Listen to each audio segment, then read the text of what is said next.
na kumtakia sala na salam mtume wetu Muhammadin sallallahu alayhi wasallam. Tuendelea na kitabu chetu al-Ilmamu fi ba'd ayat al-ahkam tafsiran wa istinbatan fi kitab as-siyam. Tuendelea na kitabu hiki kuelezea baadhi ya ahkamu mbalimbali zinazotokana na aya za funga. Aya yetu ya leo asema Allah subhanahu wa ta'ala, wahilla lakum laylata as-siyami ar-rafathu ila nisaikum hunna libasun lakum wa antum libasun lahun alima Allahu annakum kuntum takhtanuna anfusakum fataba alaykum wa afa ankum fal'ana bashiruhun wabtaghu ma kataba Allahu lakum وكلوا واشربوا حتى يتبين لكم الخيط الأبيض من الخيط الأسود من الفجر ثم أتموا الصيام إلى الليل ولا تباشروهن وأنتم عاكفون في المساجد تلك حدود الله فلا تقربوها كذلك يبين الله آياته للناس لعلهم يتقون. هي آية neno lake la kwanza uhilla, manake mmehalalishiwa. Uhilla lakum lailata siyam, mmehalalishiwa nyinyi usiku wa saum. Arrafathu ila nisaikum, mmehalalishiwa kuwaendea wake zenu, yani kufanya tendo la ndoa na wake zenu. Kwa nini iwe imehalalishwa? Wakati twafahamu sisi katika sheria yetu ya saum yaruhusiwa mtu ambaye ameoa au ameolewa baada ya kufungua mpaka alfajir ya kweli aruhusiwa kufanya tendo la ndoa yeye pamoja na mwenzake. Tayib, mwanzo saum ikifaradhishwa hukumu ilikuwa tofauti na ilivyo sasa hivi.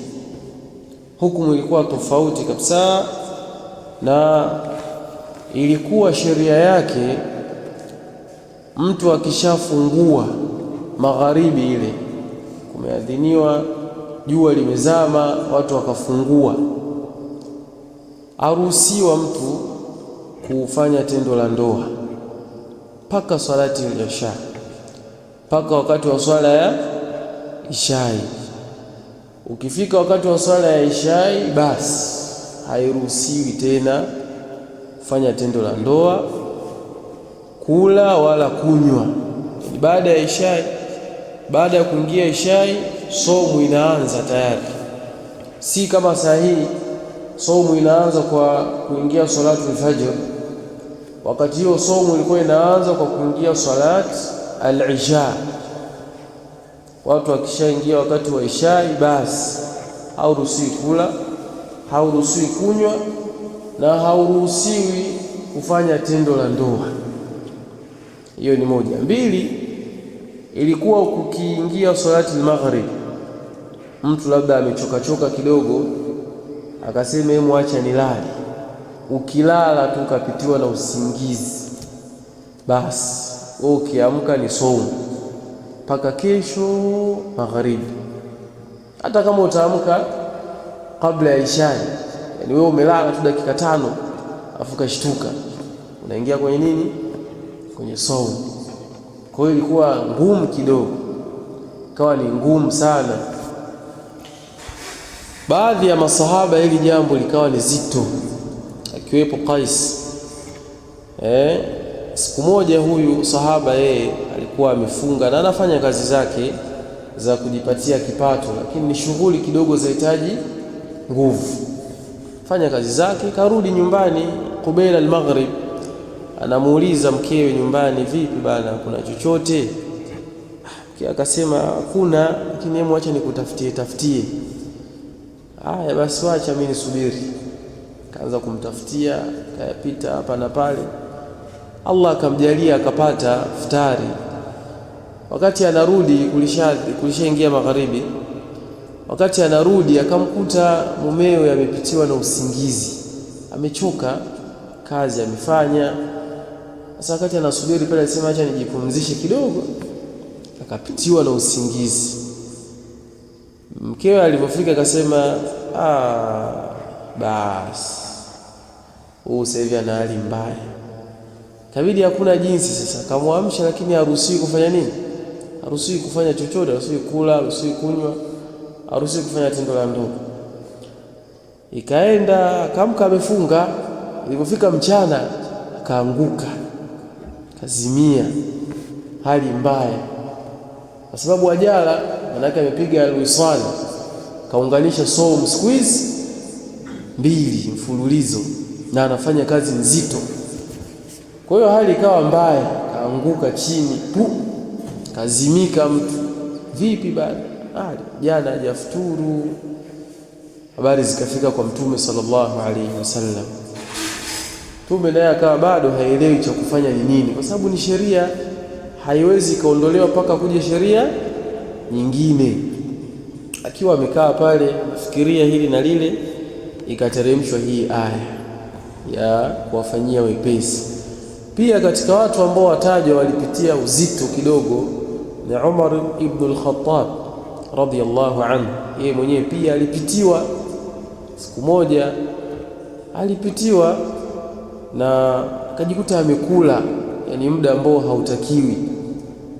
Baada ya Isha hapo akaona njaa imezidi, yani akufuturu vizuri, na muda wa maghrib nadhani mwafahamu ni mfupi, na mtu akiwa anataka kuswali tarawih ndefu, akitaka kusimama vizuri hali sana, agusa kidogo alafu anaweza akala baadaye baada ya tarawih. Kwa Umar ibn al-Khattab radhiyallahu anhu, na yeye kidogo alipata mtihani, nafsi kamzidia, wasema akafanya paka tendo la ndoa na mkewe wakati ambao haujaruhusiwa, lakini kwa sababu ni uzito. Jambo lilipofika kwa Mtume sallallahu alaihi wasallam, masahaba akamuomba, bwana, hii funga hii ilikuwa hatari. Sasa inawezekani muda ni mchache, kuanzia magharibi mpaka Isha ndio muda ambao mtu yuko huru. Baada ya hapo inabidi ujizuie, na ikitokea kidogo umesinzia ukapitiwa na usingizi, hata kama Isha haijafika, inabidi ujizuie mpaka kesho. Hii ikawa ngumu sana kwa masahaba ridwanullahi alayhi, na ilikuwa hakuna ujanja, labda mtu anaweza kusema tucheleweshe swala ya Isha. Hakuna, kishaingia muda wa swala ya Isha basi. Naweza mtu kwa akili za haraka haraka akasema Isha waga inaenda mpaka nusu ya usiku, tutaswali nusu ya usiku. Akiangaliwi swala, inaangaliwa ule muda ukiingia tu basi. Kishaingia ule muda wa Isha, ngoma inaanzia hapo. Kwa hiyo ikawa kuna ugumu na uzito, ndio Allah subhanahu wa ta'ala akateremsha hii aya akisema, wahilla lakum lailata siyami rafathu ila nisaikum, mmeruhusiwa sasa usiku wa funga kufanya tendo la ndoa na wake zenu. Hunna libasun lakum, wao ni stara kwenu, yani mavazi ya kuastiri nyinyi kutokana na matamanio mlionayo. Wa antum libasun lahun, na nyinyi pia ni mavazi kwao, yani pia nyinyi mwawastiri wao kutokana na matamanio waliokuwa nayo kwa misingi ya kisheria. Mtu akioa au akiolewa anakuwa amestirika. Ndio maana wasikia watu wamwambia anatafuta stara, yani maana yake anataka kuolewa. Au mtu waweza ukafuata ukaambiwa si umstiri fulani bwana, mstiri fulani, kwa sababu muoe, yani umstiri maana yake muoe. Au mwanamke aambiwa mpaka leo hujapata stara tu, upo wazunguka, maana yake bado hajaolewa, hajapata mtu wa kufanya nini, wa kumstiri. Lidhalika wao ni stara kwenu nyinyi na nyinyi ni stara kwao, mwastiriana katika matamanio yenu.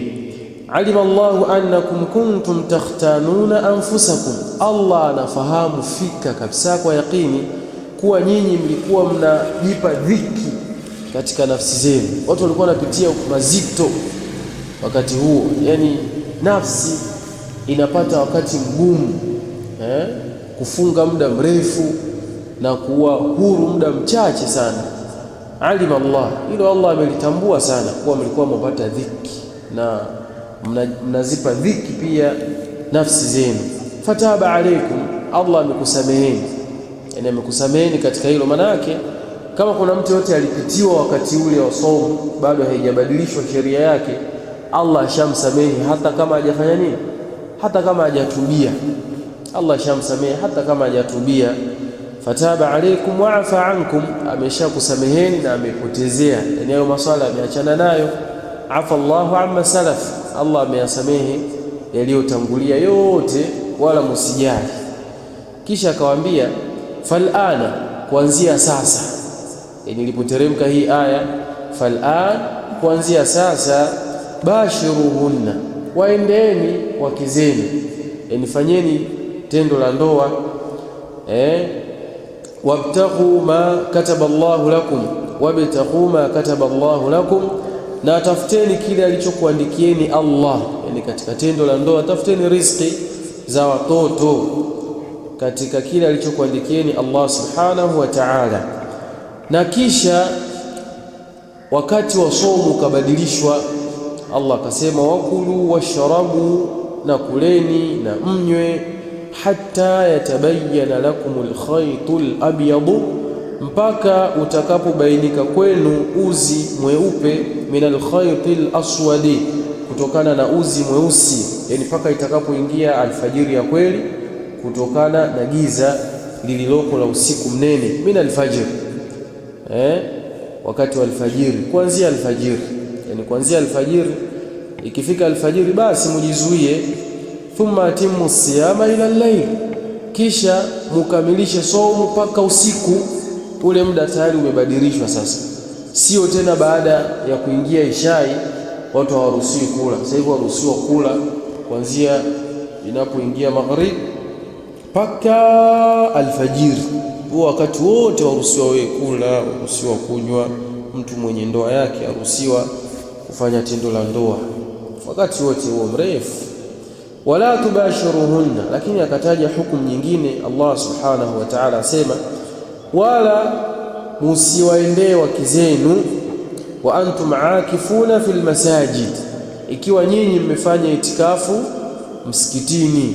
Yani mtu akiweka nia ya kukaa itikafu msikitini haruhusiwi kufanya mubashara na mkewe, yani kumwendea mke wake katika tendo la ndoa, au vitangulizi vya tendo la ndoa pia haviruhusiwi. Nadhani kwa walio wafahamu. Wa antum aakifuna fil masajid, ikiwa nyinyi mko itikafu msikitini. Na itikafu maana yake luzumu almasjid wal inqita'u fihi li ta'ati Allah ta'ala, ni mtu kukaa msikitini na kujilazimisha kukaa msikitini kwa ajili ya kumtii Allah subhanahu wa ta'ala.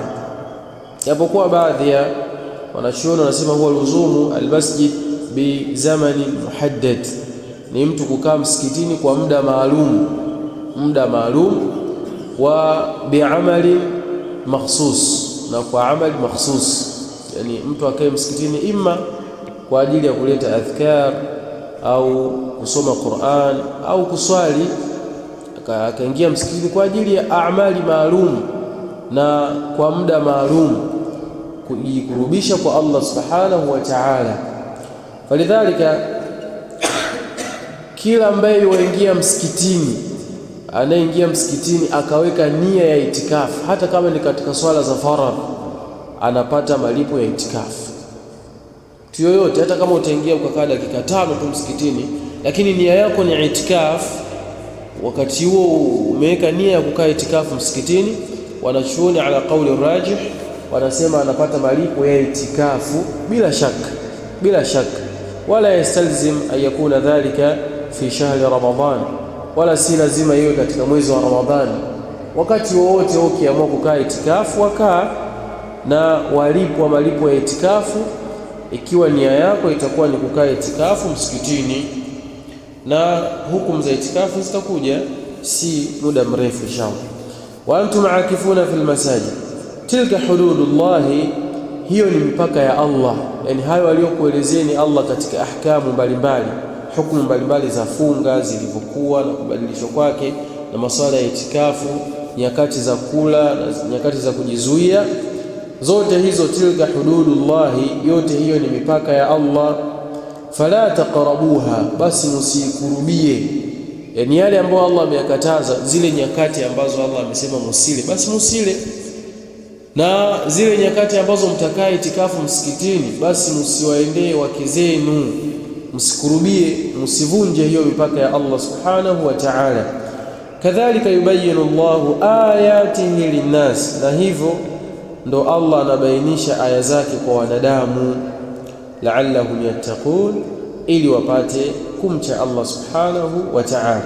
Anabainisha Allah aya zake kwa wanadamu, ubainifu wa wazi wa ufasaha mzuri wa kupendeza, ili wanadamu wapate kuelewa vizuri hizi aya na hizi hukumu mbalimbali, wazishike, wapate kumcha Allah subhanahu wa ta'ala katika ibada zao na kujikurubisha kwao kwa Allah, lakini pia wasivunje maamrisho ya Allah na wasitoke katika mipaka ya Allah subhanahu wa ta'ala.